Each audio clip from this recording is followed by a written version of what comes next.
Congress party ఎన్ని చెప్పిండే ఆ party పిట్టలతో చెప్పినట్టు చెప్పిండు, గడగడగడ గంట కొట్టినట్టే చెప్పిండు. ఏమన్నాడు? ఓ ఆడబిడ్డలారా నాకు ఓటై ప్రమాణ స్వీకారం చేస్తా, ఇట్లా తెల్లార సంతకం పెడతా. ఏం పెడతాడు? 2500 రూపాయల మహిళలకు భృతి ఇస్తా. నాకు అర్థం కాలే ఆమె ఇచ్చినాడు. నేను ఎన్నికల పచ్చాను తిరిగి సరిగా చూడలే, కానీ తర్వాత అర్థమైపోయింది. 44 లక్షల మందికి పెన్షన్ ఇవ్వడానికి నెలకు 2000 రూపాయలు చొప్పున 11 నుంచి 12,000 కోట్ల రూపాయలు ఖర్చు అవుతుంది. కానీ తెలంగాణ జనాభా 4 కోట్ల పైన, 4 కోట్ల పైన. 1 కోటి తీసేసిన 1.5 మంది మహిళలు ఎలిజిబిలిటీ అవుతారు.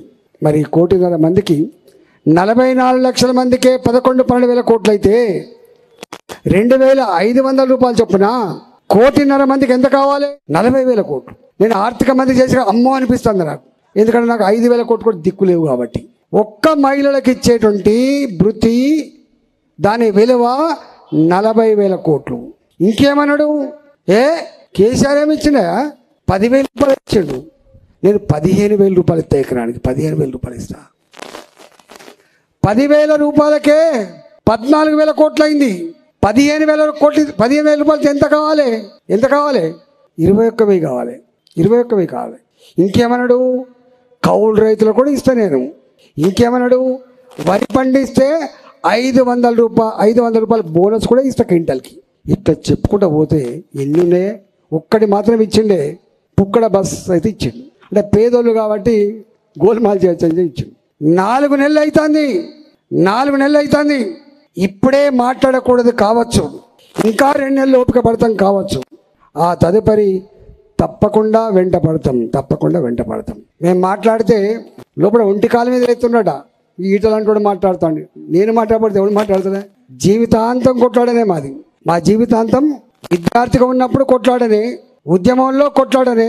నిన్ననే కేసులు చెప్తే అత్యధిక కేసులు నా మీదనే ఉన్నాయట. రేపు నామినేషన్ ఫైల్ చేసేటప్పుడు 40 కేసులు ఉన్నాయి. ఎట్లా చెప్పాలంటే 40 కాదు 400 కేసులు ఉంటాయి అని చెప్పిన నేను. చివరికి మంత్రిగా ఉన్నప్పుడు కూడా కొట్లాడని నాకు తెలియదు. అంతకుముందు కొట్లాడినేమో టీవీల ముందు కనబడేది. అధికారం వచ్చిన తర్వాత కొట్లాడినా లోపల కొట్లాడినాం. కొట్లాడ మాత్రం ఉంది.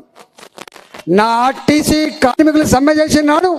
సమ్మె చెల్లదు, సంఘం ఉండద్దు, అశ్వత్థామరెడ్డి రాజీనామా చేయాలి.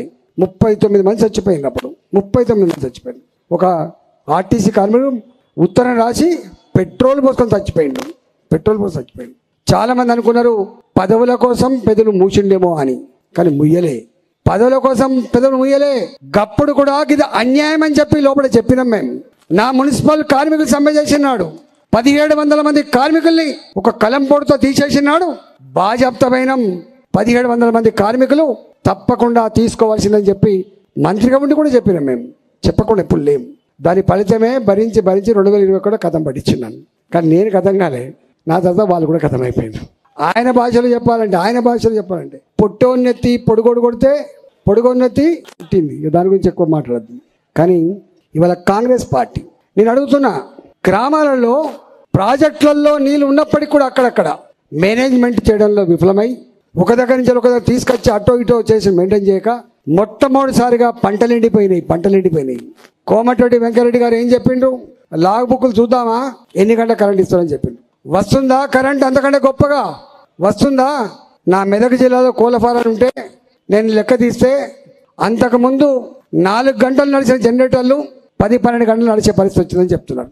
మంచిగా అయిందా చెడ్డగా అయిందా? బాగుపడ్డదా చెడ్డదా?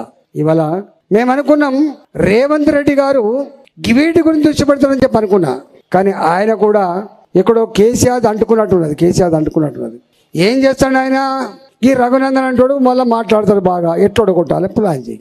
ఈటల రాజేందర్ అంటాడు ఓడిపోకపోతే మెడ మీద కత్తి వేలాడుతూ ఉంటుంది, ఎట్లా కొట్టాలి. మళ్ళీ సేమ్ పని, నాయకులకు వెలగట్టాలి. నా దగ్గర అయితే గొర్రెల మంద మీద తోడేలు పట్టట్టే రాత్రి పోతాను. మనం పాత తెలుగుదేశం అంటాను, పాత టీఆర్ఎస్ అంటాను, నీకేమొస్తుంది అంటాను, పైసలు ఇస్తాను, జాయిన్ చేసుకుంటాను. ఇప్పుడే మన అందరెడ్డి గారు చెప్తాను ఏందే కథ అంటే, ఏం చేస్తామే పైసలు ఇస్తాను చేసేది. పైసలు ఇచ్చి జాయిన్ చేసుకున్న కాడ ప్రజలు ఓట్లేస్తారే, కొడుకాని ఒక్కనే తింటావా అంటారు. సార్సార్స్కి పోయి తీసుకున్న బిడ్డ అని ఒక్కనే ఉంటావా బిడ్డ అంటారు. ఊరంతా ఒక దారి, ఊసర వెళ్ళిది మరో దారి కాబోతుంది. ఎప్పుడు కూడా ఎందుకు వస్తాను నీ దగ్గరికి ఇవ్వాలా? నిన్నటిదాకా సర్పంచ్గా ఉన్న వాళ్ళు, ఎంపీటీసీగా ఉన్న వాళ్ళు, కార్పొరేటర్గా ఉన్న వాళ్ళు, జడ్పీటీసీలుగా ఉన్న వాళ్ళు లైన్ కట్టి ఎందుకు వస్తాను నీ దగ్గరికి? అక్కడి నుంచి నీ దగ్గరికి వస్తున్నది ఎందుకంటే మళ్ళీ బిల్లులు రావాలి, ఇంత పనులు చేయించుకోవాలి, మళ్ళీ రెన్యువల్ కావాలి, మళ్ళీ నీ దగ్గర అధికారం పోతే ఉంటారా అనే కథ ఉంటారా? మళ్ళీ వాళ్ళ దగ్గరికి పోతారు. ఇవాళ పదవి ఉన్నా లేకపోయినా, గెలిచినా గెలవకపోయినా జెండా పట్టుకున్నది వదిలిపెట్టకుండా మాది భారతీయ జనతా పార్టీ అని చెప్పుకొని బతికే నాయకులు, కార్యకర్తలు, బీజేపీ కార్యకర్తలు